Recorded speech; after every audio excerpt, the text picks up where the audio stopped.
Hello friends, তোমাদের সকলকে দাদেবদের চ্যানেলে স্বাগত। আজকে আমরা আলোচনা করব যে রাষ্ট্রপতি কিভাবে নির্বাচিত হন। তাহলে তার আগে জেনে নাও যে ভারতের যে সংবিধান, সেই সংবিধানের কত নম্বর ধারায় বলা আছে রাষ্ট্রপতি সম্পর্কে। তাহলে মনে রাখবে যে আমাদের সংবিধানে টোটাল 25টি পার্ট আছে। সেই 25টি পার্টের মধ্যে পার্ট নম্বর যে 5, সেই পার্ট নম্বর 5-এর আর্টিকেল নম্বর 52 থেকে আর্টিকেল নম্বর 151 এর মধ্যে লেখা আছে ইউনিয়ন সম্পর্কে। ঠিক আছে, তাহলে এই ইউনিয়নের মধ্যে অনেকগুলি চ্যাপ্টার আছে। তার মধ্যে যে ফার্স্ট চ্যাপ্টার, ঠিক আছে, ফার্স্ট যে চ্যাপ্টার সেখানে লেখা আছে কি, সেই ফার্স্ট চ্যাপ্টারে দ্য এক্সিকিউটিভ সম্পর্কে আছে। দ্য এক্সিকিউটিভ, ঠিক আছে।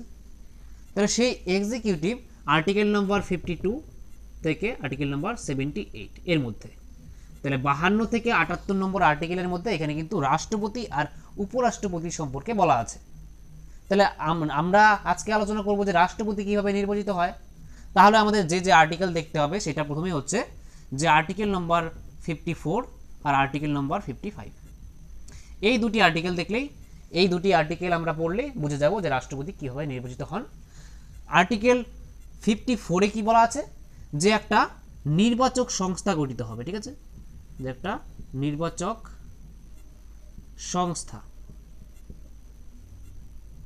একটা নির্বাচক সংস্থা গঠিত হবে। আর সেই নির্বাচক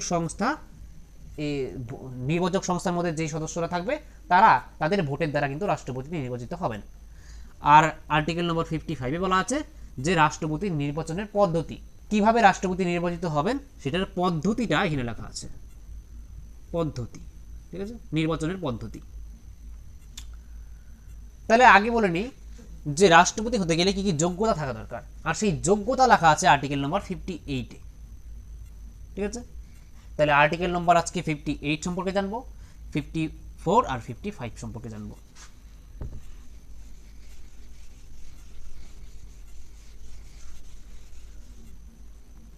দেখো আর্টিকেল 58-এ কি দেওয়া আছে, যে যোগ্যতা, রাষ্ট্রপতি হতে গেলে কি কি যোগ্যতা থাকা লাগে তা দেওয়া আছে আর্টিকেল নম্বর 58-এ।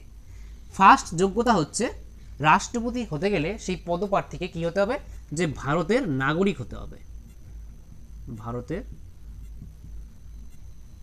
নাগরিক হতে হবে। দ্বিতীয় নম্বর যোগ্যতা কি, যে কমপক্ষে 35 বছর বয়স্ক হতে হবে। 35 বছর বয়স্ক হতে হবে। তৃতীয় যোগ্যতা হচ্ছে যে লোকসভার সদস্য হওয়ার যোগ্যতা থাকতে হবে। লোকসভার সদস্য হওয়ার যোগ্যতা থাকতে হবে। ঠিক আছে, আর 4 নম্বর হচ্ছে যে কোনো লাভজনক পদে থাকা যাবে না। ঠিক আছে, কোনো কেন্দ্র সরকার আর রাজ্য সরকার, এই দু সরকারেরই কোনো লাভজনক পদে থাকা যাবে না। কেন্দ্র সরকার বা রাজ্য সরকারের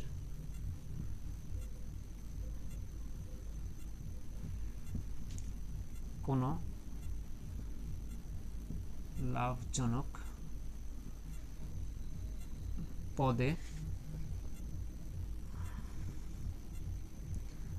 থাকা যাবে না। ঠিক আছে, তাহলে এই হয়ে গেল যোগ্যতা, যে যিনি রাষ্ট্রপতি হতে চান তাকে ভারতীয় নাগরিক হতে হবে, তাকে কমপক্ষে 35 বছর বয়স্ক হতে হবে, তাকে লোকসভার সদস্য হওয়ার যোগ্যতা থাকতে হবে। লোকসভা অর্থাৎ ভারতের যে পার্লামেন্ট, ভারতের যে আইনসভা তার নাম পার্লামেন্ট। আর সেই পার্লামেন্টের দুটি কক্ষ আছে, একটা লোকসভা একটা রাজ্যসভা। সেই লোকসভার সদস্য হওয়ার যোগ্যতা থাকতে হবে। আর কেন্দ্র সরকার আর রাজ্য সরকারের কোনো আর কি লাভজনক পদে থাকতে পারবেন না তিনি।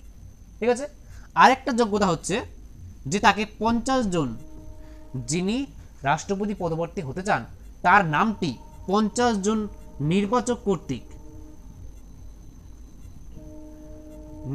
কর্তৃক সমর্থিত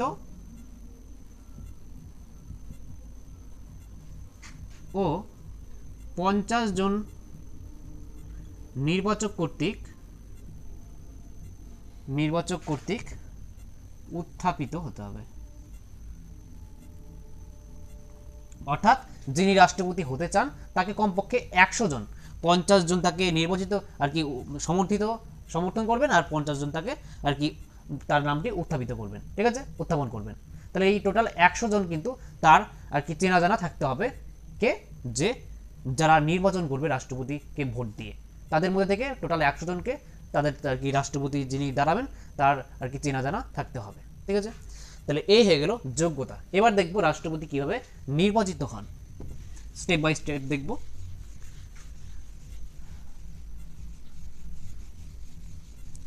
তাহলে আর্টিকেল নম্বর এবার 54, আর্টিকেল নম্বর 54-এ দেওয়া আছে যে একটা নির্বাচক সংস্থা দ্বারা রাষ্ট্রপতি কিন্তু নির্বাচিত হবেন। নির্বাচক সংস্থা, ইংরেজিতে বললে ইলেকটোরাল কলেজ,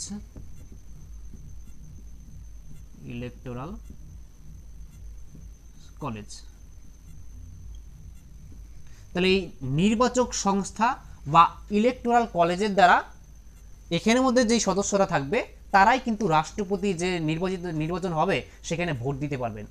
আমাদের যে দেশের সাধারণ যে মানুষ তারা কিন্তু রাষ্ট্রপতি নির্বাচনে ভোট দিতে পারবেন না, সাধারণ মানুষরা কিন্তু এই রাষ্ট্রপতি নির্বাচনে ভোট দিতে পারবেন না।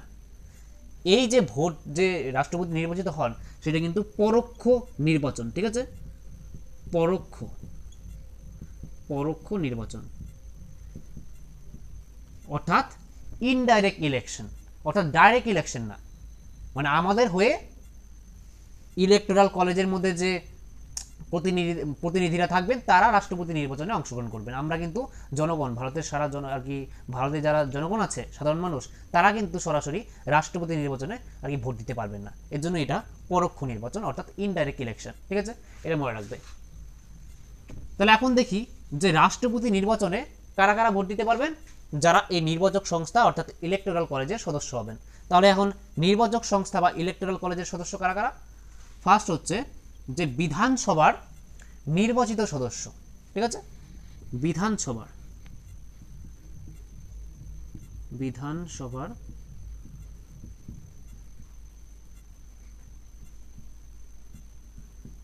নির্বাচিত সদস্য, যাদেরকে ইংরেজিতে বলে MLA, member of legislative assembly, ঠিক আছে। তাহলে সমস্ত যে রাজ্য আছে আমাদের ভারতে, টোটাল 28টি রাজ্য আছে, সেই 28টি রাজ্যের মধ্যে কি আছে, যে আইনসভা আছে, রাজ্যের আইনসভাকে আমরা বলি হচ্ছে বিধানসভা। আর কোনো কোনো রাজ্যে বিধানসভা আছে এবং বিধান পরিষদও আছে, আমরা বিধান পরিষদের কথা কিন্তু এখানে আসবে না, ঠিক আছে, বিধানসভা আসবে। তাহলে সেই রাজ্যের 28টি রাজ্যেরই প্রত্যেক রাজ্যের বিধানসভার যে নির্বাচিত সদস্যরা, নির্বাচিত মনে রাখবে, মনোনীত সদস্যরা কিন্তু এখানে ভোট দিতে পারেন না। সমস্ত নির্বাচিত সদস্যরা কিন্তু, অর্থাৎ এখানে নির্বাচিত যারা এমএলএ আছে তারা কিন্তু রাষ্ট্রপতি নির্বাচনে ভোট দিতে পারেন। আর হচ্ছে দুটি কেন্দ্রশাসিত অঞ্চল, সেইখানের যে বিধানসভা আছে তারাও কিন্তু এই রাষ্ট্রপতি নির্বাচনে ভোট দিতে পারেন। সেই দুটি কেন্দ্রশাসিত অঞ্চল কোনটি? একটা হচ্ছে দিল্লি আর একটা হচ্ছে পুদুচেরি।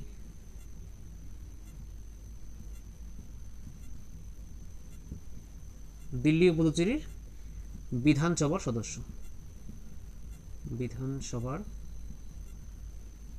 নির্বাচিত সদস্য কিন্তু, ঠিক আছে, নির্বাচিত সদস্য। এখানে নির্বাচিত সদস্যদের কি বলা হবে? এমএলএ বলা হবে, ঠিক আছে, কারণ বিধানসভার নির্বাচিত সদস্যদেরই আমরা বলি বিধায়ক, বাংলাতে বিধায়ক, ইংরেজিতে এমএলএ বলি, এমএলএ অর্থাৎ member of legislative assembly. Delhi এমন একটি কেন্দ্রশাসিত অঞ্চল এবং পুদুচেরি এমন একটি কেন্দ্রশাসিত অঞ্চল যেখানে বিধানসভাও আছে, ঠিক আছে, কেন্দ্রশাসিত অঞ্চল হওয়া সত্ত্বেও সেখানে আর কি বিধানসভা আছে। এমনিতে তো শুধু রাজ্যতেই বিধানসভা থাকে, কিন্তু এই দুটি কেন্দ্রশাসিত অঞ্চলে বিধানসভাও আছে। তাহলে সেখানের বিধানসভার যে এমএলএ আছে, অর্থাৎ যারা নির্বাচিত সদস্য আছে, তারাও কিন্তু এই রাষ্ট্রপতি নির্বাচনে অংশগ্রহণ করেন। আর হচ্ছে পার্লামেন্টের যে উভয় কক্ষ, আমাদের যে কেন্দ্রীয় আইনসভা তার নাম হচ্ছে পার্লামেন্ট, আর সেই পার্লামেন্টের যে দুটি কক্ষ আছে, একটা লোকসভা একটা রাজ্যসভা, সেই দুটি কক্ষেরই নির্বাচিত যে সদস্য আছে তারাও কিন্তু এই রাষ্ট্রপতি নির্বাচনে অংশগ্রহণ করেন। তাহলে এখানে পার্লামেন্টের উভয়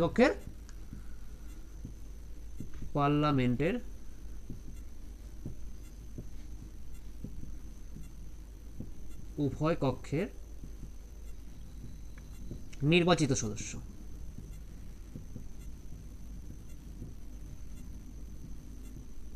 এদেরকে কি বলা হয়?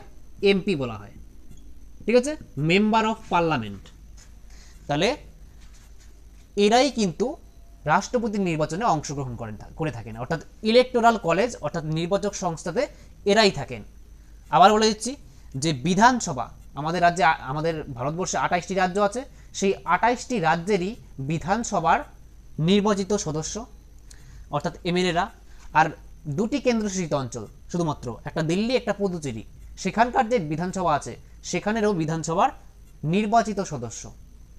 আর হচ্ছে ভারতের যে কেন্দ্রীয় আইনসভা পার্লামেন্ট, তার যে দুটি কক্ষ লোকসভা রাজ্যসভা, সেখানকারও নির্বাচিত সদস্য অর্থাৎ এমপি, মেম্বার অফ পার্লামেন্ট, তারা কিন্তু এই ইলেকটোরাল কলেজ অর্থাৎ নির্বাচক সংস্থার সদস্য। তাহলে এখন কোথায় কতজন লোক আছে? যেমন আমাদের পশ্চিমবঙ্গে যদি দেখি, আমাদের পশ্চিমবঙ্গের বিধানসভায় 294 জন এমএলএ আছেন, শুধু পশ্চিমবঙ্গের কথা বলছি। ঠিক আছে, এমন 28টি রাজ্যেরই বিধানসভার যে সদস্য তাদের সংখ্যা এখানে যোগ হবে। ঠিক আছে, তাহলে পশ্চিমবঙ্গের 294, তাছাড়া সমস্ত বিধানসভা মিলিয়ে এমএলএদের যে সংখ্যা দাঁড়ায় সেটা হচ্ছে 4033।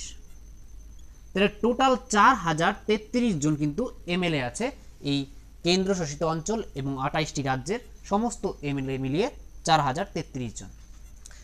আর এখানে হচ্ছে পার্লামেন্টের দুটি কক্ষ আছে, একটা হচ্ছে লোকসভা আর একটা হচ্ছে রাজ্যসভা। ঠিক আছে, তাহলে এই লোকসভাতে মনে রাখবে যে লোকসভার আর কি নির্বাচিত সদস্য সংখ্যা হচ্ছে বর্তমানে আছে কিন্তু 543 জন, আর রাজ্যসভাতে নির্বাচিত আর কি মোট সদস্য আছে বর্তমানে 233 জন। তাহলে লোকসভা থেকে 543 জন নির্বাচিত সদস্য আর রাজ্যসভা থেকে 233 জন নির্বাচিত সদস্য, এরা কিন্তু কি করতে পারেন, যে রাষ্ট্রপতি নির্বাচনে ভোট দিতে পারেন। তাহলে এখানে আমাদের কেন্দ্রীয় যে আর কি পার্লামেন্টের উভয় কক্ষ থেকে টোটাল যে নির্বাচিত সদস্য সেটা হচ্ছে 543 আর কি 43 আর 233 যোগ করলে হবে 776 জন। তাহলে যদি পরীক্ষায় আসে যে রাষ্ট্রপতি নির্বাচনে টোটাল কতজন আর কি ভোটার আছে এখানে, তাহলে যদি মোট ভোটার আমরা বলি যে মোট কতজন ভোট দিতে যাবেন রাষ্ট্রপতি নির্বাচনে, সেটা হচ্ছে মোট ভোটার সমান 4033 যোগ 777 আর কি। ঠিক আছে, তাহলে এই দুটা যোগ করলেই 6 7 8 9 7 8 9 0 হাতের 1 8 আর 4, তাহলে রাষ্ট্রপতি নির্বাচনে 4809 জন কিন্তু ভোট দিতে যান। তাহলে এটা হয়ে গেল আমাদের রাষ্ট্রপতি নির্বাচনে টোটাল ভোটার। এখানে কিন্তু ভারতের সাধারণ মানুষ কেউ কিন্তু আর কি সবাই কিন্তু ভোট দিতে পারবেন না, কারণ এটা ইনডাইরেক্ট ইলেকশন অর্থাৎ পরোক্ষ নির্বাচন। তাহলে এখানে টোটাল এমএলএ হচ্ছে 4033 আর এমপি হচ্ছে 776, টোটাল 4809 জন কিন্তু ভোট দিতে যাবেন, অর্থাৎ রাষ্ট্রপতি নির্বাচনে 4809 জনই আর কি ভোট দিতে পারেন। ঠিক আছে, এবার বের করতে হবে যে প্রত্যেক এমএলএর ভোট মূল্য কত আর এখানে প্রত্যেক এমপির ভোট মূল্য কত, সেটা বার করতে হবে। স্টেপ বাই স্টেপ দেখো, এগুলো তোমরা স্ক্রিনশট নিতে পারো আগেই। ঠিক আছে, বা এগুলো নোট করে রাখতে পারো। তাহলে আর্টিকেল নম্বর 54-তে কি বলা ছিল, যে আর্টিকেল নম্বর 54-তে বলা ছিল যে একটা নির্বাচক সংস্থা হবে অর্থাৎ ইলেকটোরাল কলেজ থাকবে, আর সেখানে কে কোন কোন সদস্য ভোট দিতে পারবেন সেটা বলা হয়েছে। আর এবার দেখব যে আর্টিকেল নম্বর 55, আর্টিকেল নম্বর 55-এ বলা হবে কি, যে কোন পদ্ধতিতে রাষ্ট্রপতিকে নির্বাচিত করা হয়। ঠিক আছে, তাহলে এখানে প্রথমে এমএলএ এর ভোট মূল্য বার করতে হবে। ভোট মূল্য ভোট মূল্য বের করতে হবে, ঠিক আছে। এমএলএ এর ভোট মূল্য বের করার সূত্র হচ্ছে যে সেই রাজ্যের জনসংখ্যা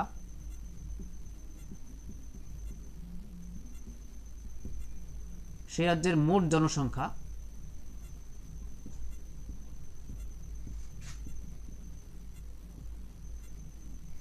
আর তাকে ভাগ করতে হবে সেই রাজ্যের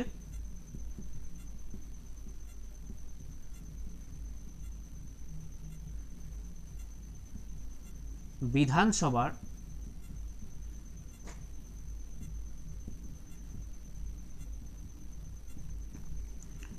নির্বাচিত সদস্য।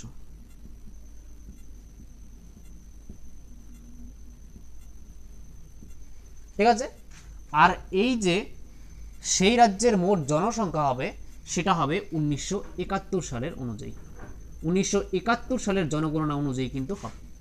আর তাকে ভাগ গুণ এখানে 1/1000 দিয়ে ভাগ করতে হবে, হয়ে গেল। তাহলে একজন এমএলএ এর ভোট মূল্য বার করতে গেলে কি করতে হবে, সেই রাজ্যের মোট জনসংখ্যা যত সেটা উপরে লিখতে হবে 1971 সালের জনগণনা অনুযায়ী। এখানে 1971 সালের কেন, বর্তমানে তো 2011 সালে জনগণনা বের হয়ে গেছে, তাহলে সেটা কেন ব্যবহার হলো না? তাহলে এটার কারণ হচ্ছে যে এটা করা হয় হচ্ছে 2001 সালে 84th অ্যামেন্ডমেন্ট অ্যাক্ট,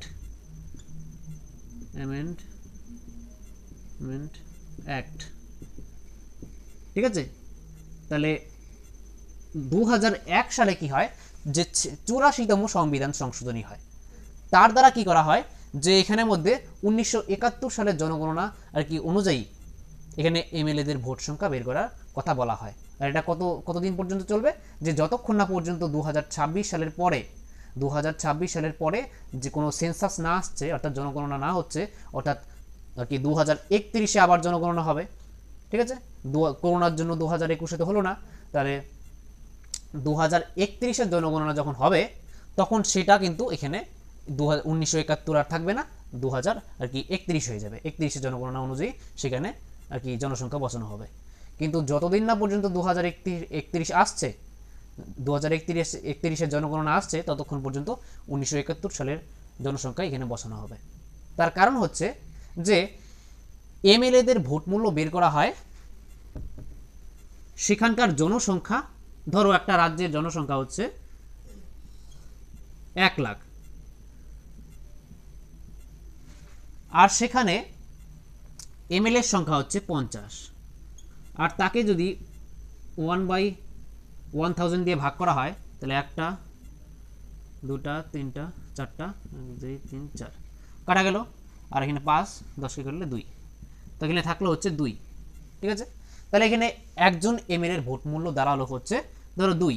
এটা ধরো উত্তরপ্রদেশের বা আমাদের পশ্চিমবঙ্গেরই ধরো, পশ্চিমবঙ্গের 1 লাখ জনসংখ্যা, তাকে 50, আমাদের পশ্চিমবঙ্গে 50 জন এমএলএ আছে, আসলে তো 294 জন আছে, আমি ধরলাম 50 জন আছে, তাকে 1/1000 দিয়ে ভাগ করলাম, কত আসলো 2।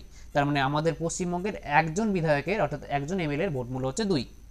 তাহলে এখানে যদি জনসংখ্যা বেশি হয় তাহলে কিন্তু এখন দেখো এখানে 2 ছিল, এখন যদি আমি 1 লাখের জায়গায়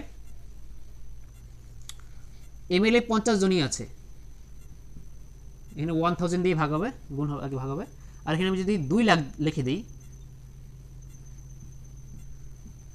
এখন যদি ভাগ করি দেখো কি হবে, 2 3 4 2 3 2, এখানে 5 দিয়ে যদি এখানে 4 5 20, তাহলে এখানে ভোট মূল্য দাঁড়ায় 4। তাহলে জনসংখ্যা যত বাড়ছে একজন এমএলএ এর ভোট মূল্য তত বাড়ছে। এমন সময় সৃষ্টি হয় যে দক্ষিণ ভারতের তুলনায় উত্তর ভারতের যে লোক সংখ্যা সেটা দ্রুতগামীতে বাড়ছে। তাহলে উত্তরপ্রদেশে কিন্তু সবচেয়ে বেশি লোক সংখ্যা, তাহলে সেখানকার কি এমএলএদের ভোট মূল্য বেশি হবে। তাহলে জনসংখ্যা যত বৃদ্ধি পাচ্ছে এমএলএদের আর কি উত্তরপ্রদেশ, তারপরে উত্তর ভারতের যে রাজ্যগুলি আছে সেই উত্তর ভারতের রাজ্যগুলির এমএলএদের ভোট মূল্য বাড়ছে।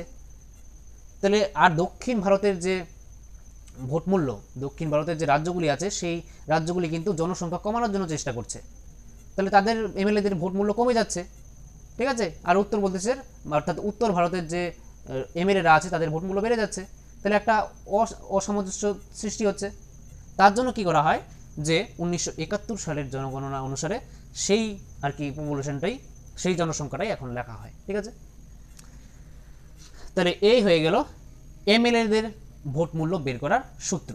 ঠিক আছে, সেই রাজ্যের জনসংখ্যা 1971 সালের অনুযায়ী, আর তার নিচে সেই রাজ্যে বিধানসভার যে নির্বাচিত সদস্য সেটা লেখা এবং 1/1000 দিয়ে ডিভাইড। তাহলে এ হয়ে গেল এমএলএদের ভোট সংখ্যা বের করা। তাহলে প্রত্যেক রাজ্যের কিন্তু এমএলএদের ভোট সংখ্যা আলাদা, বলতে ভোট মূল্য আলাদা। বর্তমানে সবচেয়ে বেশি ভোট মূল্য কোন রাজ্যের? ইউপি, অর্থাৎ উত্তরপ্রদেশের প্রত্যেক এমএলএর ভোট মূল্য হচ্ছে 208। আর সবচেয়ে কমটা মনে রাখবে যে সিকিম রাজ্যের যে বিধায়করা আছে অর্থাৎ এমএলএ আছে তাদের ভোট মূল্য, একজনের ভোট মূল্য হচ্ছে 7 করে, কারণ সেখানের পপুলেশন কম, জনসংখ্যা কম। যেই রাজ্যের জনসংখ্যা যত কম হবে সেই রাজ্যের এমএলএ এর ভোট মূল্য তত কম হবে। আর উত্তরপ্রদেশের সবচেয়ে বেশি, এটা মনে রাখবে। আর সিকিম রাজ্যের সবচেয়ে বেশি। আর আমাদের পশ্চিমবঙ্গে এটা মনে রাখবে যে ওয়েস্ট বেঙ্গলের প্রত্যেক এমএলএ এর ভোট মূল্য হচ্ছে 151। তাহলে এতটুকু মনে রাখবে যে সবচেয়ে বেশি হচ্ছে উত্তরপ্রদেশের 208, সবচেয়ে কম হচ্ছে সিকিমের 7, আর আমাদের পশ্চিমবঙ্গের 151। এখন দেখব যে এমপি অর্থাৎ মেম্বার অফ পার্লামেন্ট তাদের ভোট মূল্য কিভাবে বের করে। তাহলে এমপি অর্থাৎ মেম্বার অফ পার্লামেন্ট তাদের যে ভোট মূল্য বের করার সূত্র সেটা হচ্ছে যে রাজ্য বিধানসভার মোট ভোট মূল্য, রাজ্য বিধানসভার মোট ভোট মূল্য ডিভাইডেড করতে হবে পার্লামেন্টের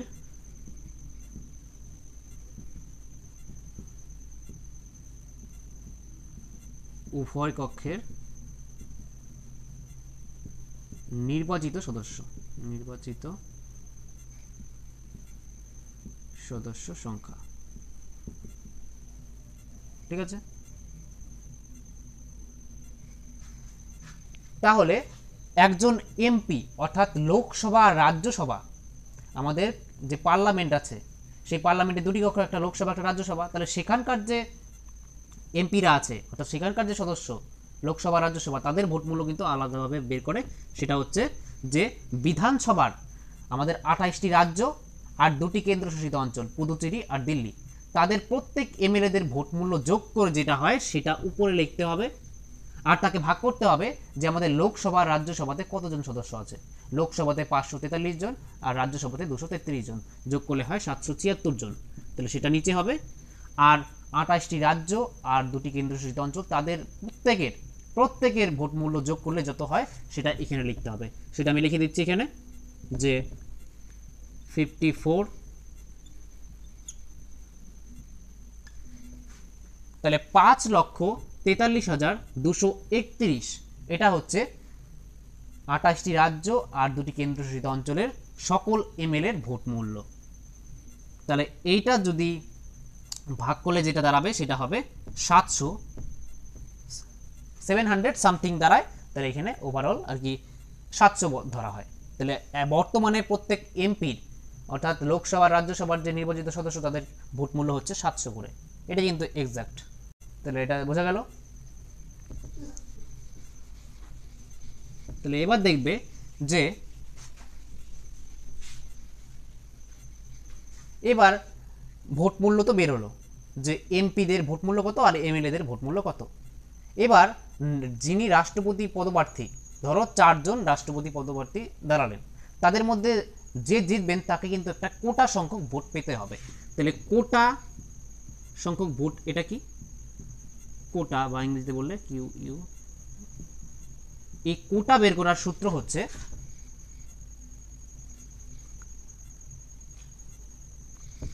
এদিকটা লিখে দিচ্ছি যে কোটা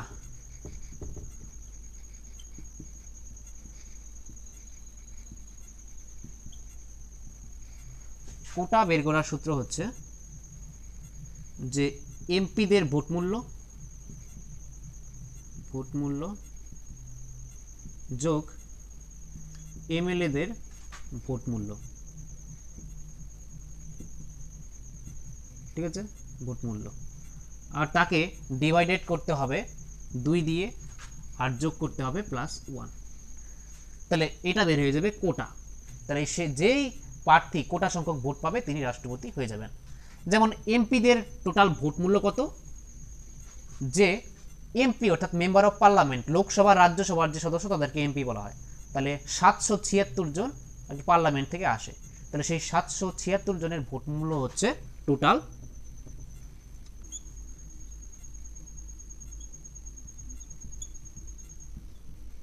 5,43,200, আর এমএলএদের টোটাল ভোট মূল্য হলো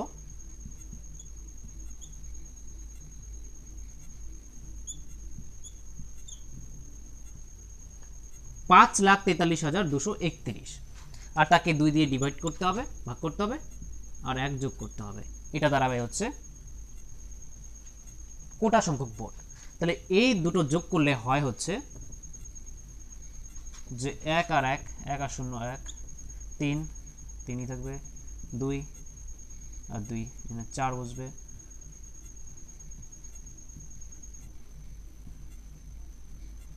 3 আর 3 এখানে 6, 4 আর 4 এখানে 8, আর 5 5 10, তাহলে 10,86,431, এটা হয়ে গেল এমএলএ আর এমপিদের টোটাল ভোট মূল্য। এটাকে 2 দিয়ে ভাগ করে তার সঙ্গে 1 যোগ করলে হয়ে যাবে, যেটা বের হবে সেটাই কি হবে, সেটাই হবে হচ্ছে কোটা সংখ্যক ভোট। তাহলে সেটা এত জটিল ক্যালকুলেশন করছি না, তাহলে তোমরা বুঝে যাও যে এই কোটা সংখ্যক যে ভোটটা পাবে তোমরা এটা ক্যালকুলেশন করে নিও, সেটাই হচ্ছে যেই আর কি পদপ্রার্থী পাবে তিনি রাষ্ট্রপতি হয়ে যাবেন। তাহলে ধরো আমরা একটা বোঝার জন্য ধরে নিলাম এখানে এবার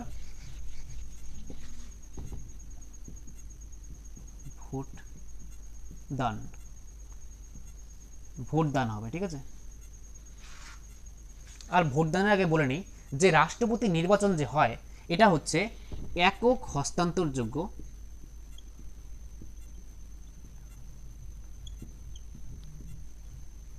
ঠিক আছে, এটা কিন্তু একক হস্তান্তরযোগ্য অর্থাৎ সিঙ্গেল ট্রান্সফারেবল। আর হচ্ছে এটার একটা বৈশিষ্ট্য হচ্ছে যেটা সমানুপাতিক প্রতিনিধিত্বের ভোটে নির্বাচিত হন,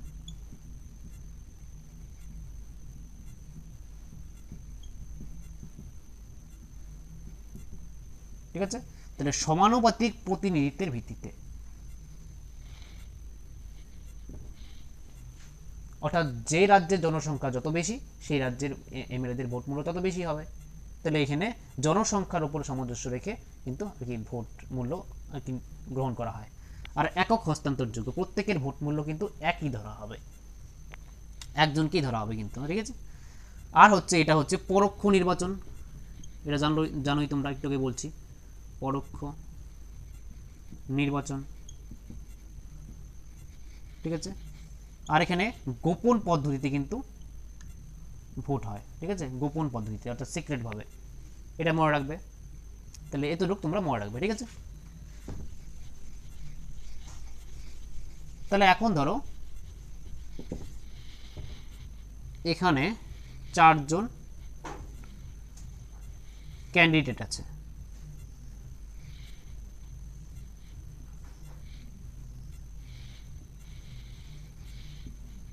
এ বি সি ডি, ঠিক আছে। এখানে এ বি সি ডি এভাবে লিখলাম, ধরো এখানে 4 জন পদপ্রার্থী আছে, ঠিক আছে। তাহলে আর আমরা ধরলাম যে এখানে কোটা সংখ্যক টোটাল ভোটার হচ্ছে, এখানে টোটাল ভোটার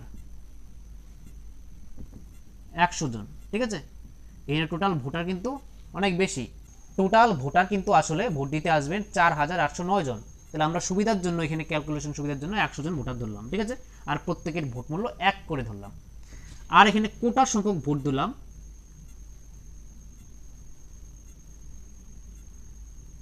কোটা সংখ্যক ভোট দিলাম 51, ঠিক আছে। যে প্রত্যেকের ভোট মূল্য হলো 1, তার মানে 100কে যদি কোটা সংখ্যক ভোট বের করার সূত্র হচ্ছে সেই ভোট মূল্যকে 2 দিয়ে ভাগ করে 1 যোগ, তার মানে 100কে যদি 2 দিয়ে ভাগ করি 50, তার সঙ্গে 1 যোগ করলে 51। তাহলে এখানে কোটা সংখ্যক ভোট দিলাম 51। যেই প্রার্থী 51 ভোট পেয়ে যাবে তিনি রাষ্ট্রপতি হয়ে যাবেন। তাহলে ভোট যে দিতে আসবেন এই 100 জন কীভাবে ভোট দিবেন মনে রাখবে যে এইভাবে চুজ করতে হবে যে একজন প্রার্থী আসলো, ঠিক আছে, প্রার্থী এসে কীভাবে ভোট দেবে যে এখানের মধ্যে নিজের পছন্দ অনুযায়ী চুজ করবে। যে ধরো এখানের মধ্যে সবার প্রথমে তার কাকে রাষ্ট্রপতি হিসেবে নির্বাচন করার জন্য তার সবচেয়ে বেশি পছন্দ, সেই পছন্দ অনুযায়ী ধরো বিকে তার সবচেয়ে পছন্দ, তাহলে বিকে 1 নম্বরে রাখলো। তারপরে দ্বিতীয় নম্বরে যদি বি রাষ্ট্রপতি পদে না আসে তাহলে সেকেন্ড তার প্রিফারেন্স কি সেটা অনুযায়ী তাকে সেকেন্ড নির্বাচন করতে হবে দ্বিতীয়, তারপরে 3 এভাবে 4, এইভাবে একজন এসে ভোট দিল, ঠিক আছে। তারপর আরেকজন ব্যক্তি আসলো, তাহলে সেই ব্যক্তি এসে ধরো এই ডি কে 1 নম্বরে রাখলো, সি কে 2 নম্বরে রাখলো, এ কে 3 নম্বরে রাখলো, বি কে 4 নম্বরে রাখলো। তাহলে এভাবে 100 জনই এসে কিন্তু এভাবে ভোট দিয়ে গেল যে 1 2 3 4 এভাবে নিজের পছন্দ অনুযায়ী সাজিয়ে গেল, ঠিক আছে। তো এইভাবে কিন্তু ভোট দেয় এখানের মধ্যে রাষ্ট্রপতি নির্বাচনে, যে যতজন আর কি প্রার্থী দাঁড়াবেন তাদেরকে এভাবে নাম্বার অনুযায়ী দেওয়া হয়, ঠিক আছে। তাহলে এবার ধরো যে এখানের মধ্যে এভাবে 1 2 3 4 এভাবে দিয়ে গেল ভোট। তাহলে এখানে ফার্স্ট রাউন্ডে কি হবে, এখন ভোট গণনা হবে। ধরো ভোট দেওয়া শেষ, এবার ভোট গণনা শুরু হলো, ফার্স্ট রাউন্ড, ঠিক আছে। ফার্স্ট রাউন্ডে কি হবে যে প্রথম রাউন্ডে সবার কিন্তু ভোট দেওয়া শেষ, এখন 100 জনেরই ভোট দেওয়া শেষ, 1 2 3 4 এইভাবে সাজিয়ে গেল, ঠিক আছে। কেউ দিয়েছে এখানে 1 এখানে 2 এখানে 3 এখানে 4, কেউ দিয়েছে এখানে 2 এখানে 1 এখানে 3, যার যেভাবে ইচ্ছে দিয়ে গেছে। তাহলে এবার প্রথমে দেখা হবে যে ফার্স্ট প্রিফারেন্সে প্রথম পছন্দের ভোটগুলো এখানে দেখা হবে যে এ কতগুলি প্রথম পছন্দের ভোট পেয়েছে, বি কতগুলি প্রথম পছন্দের ভোট পেয়েছে, সি কতগুলি প্রথম পছন্দের ভোট পেয়েছে, আর ডি কতগুলি প্রথম পছন্দের ভোট পেয়েছে। অর্থাৎ এখানে 100 জনেরই যে ভোট দিয়ে গেছে এখানে প্রথম পছন্দের ভোট কে কতগুলি পেয়েছে সেটা দেখা হবে ফার্স্ট রাউন্ডে, এটাই কাজ। তাহলে ধরো এ প্রথম পছন্দের ভোটে পেয়েছে, আর বি সি ডি।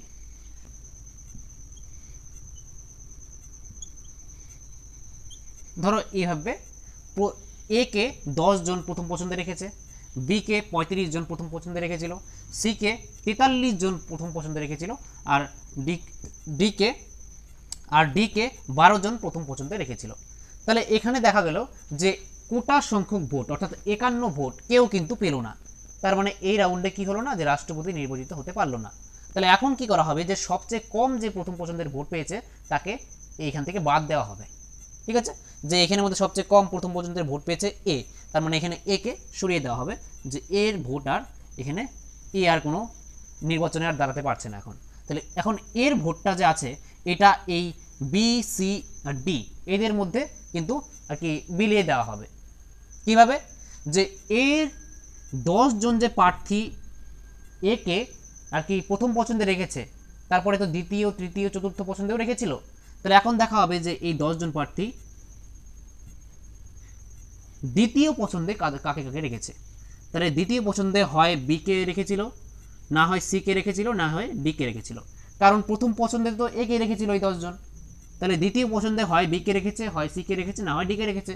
তাহলে ধরো এখানে বি কে রেখেছিল 1 জন সেকেন্ড প্রিফারেন্সে, আর সি কে রেখেছিল 8 জন সেকেন্ড প্রিফারেন্সে, আর ডি কে রেখেছিল 1 জন সেকেন্ড প্রিফারেন্সে। তাহলে 10 জনের মধ্যে প্রথম পছন্দে তো এ কে রেখেছিল, দ্বিতীয় পছন্দে বি কে রেখেছিল 1 জন, সি কে রেখেছিল 8 জন, আর ডি কে রেখেছিল 1 জন। তাহলে এখন এই ভোটগুলো এখানে যোগ করে দাও। বি এসেছে 1 হয়ে গেল 36, এখানে এসেছে 8 হয়ে গেল 51, আর এখানে এসেছে 1 হয়ে গেল 13। তাহলে এখানের মধ্যে কোটা সংখ্যক ভোট কিন্তু একজন পেয়ে গেছে, সে হচ্ছে সি। সির ভোট সংখ্যা এখন 51 হয়ে গেছে, তার মানে এখানে রাষ্ট্রপতি কিন্তু নির্বাচিত হয়ে গেছে সি। তাহলে এখানের মধ্যে সি হচ্ছে রাষ্ট্রপতি সেকেন্ড রাউন্ডেই, এটা কিন্তু সেকেন্ড রাউন্ড, ঠিক আছে। এখানে যে বি কে এ কে বাতিল করা হলো সেটা কিন্তু সেকেন্ড রাউন্ডে ঘটে, ঠিক আছে, ঠিক আছে। ফার্স্ট রাউন্ডে সমস্ত প্রথম পছন্দের ভোটগুলো গণা হবে, সেগুলি গণেছিলাম, সেখানে কোনো রাষ্ট্রপতি নির্বাচিত হয়নি, কারণ কোটা সংখ্যক ভোট কেউ পায়নি। তারপরে দ্বিতীয় রাউন্ডে কী হলো, যে সবচেয়ে কম পেয়েছিল তাকে বাতিল করা হবে, আর তার ভোটটা এদের মধ্যে আর কি দেওয়া হবে, এদের মধ্যে যে দ্বিতীয় পছন্দে কাকে রেখেছিল, দ্বিতীয় পছন্দে আর কি বিকে রেখেছিল একজন, সিকে রেখেছিল 8 জন, আর ডিকে রেখেছিল 1 জন। তারপরে এগুলি যোগ করে দেওয়ার পরে ইনি হচ্ছে উইনার। ঠিক আছে, তাহলে এইভাবে কিন্তু ভারতে রাষ্ট্রপতি নির্বাচিত হন। তাহলে আশা করছি তোমরা বুঝতে পেরেছ। আর বলে রাখি যে ভারতের যে প্রথম রাষ্ট্রপতি কে হয়েছিল, তাহলে মনে রাখবে যে প্রথম যে ভারতের রাষ্ট্রপতি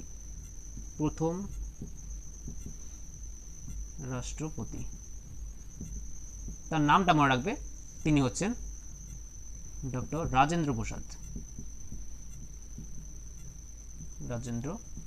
প্রসাদ। ঠিক আছে, আর প্রথম মহিলা রাষ্ট্রপতি কে হয়েছিলেন, তাহলে এটা মনে রাখবে প্রতিভা পাটিল কিন্তু প্রথম মহিলা রাষ্ট্রপতি।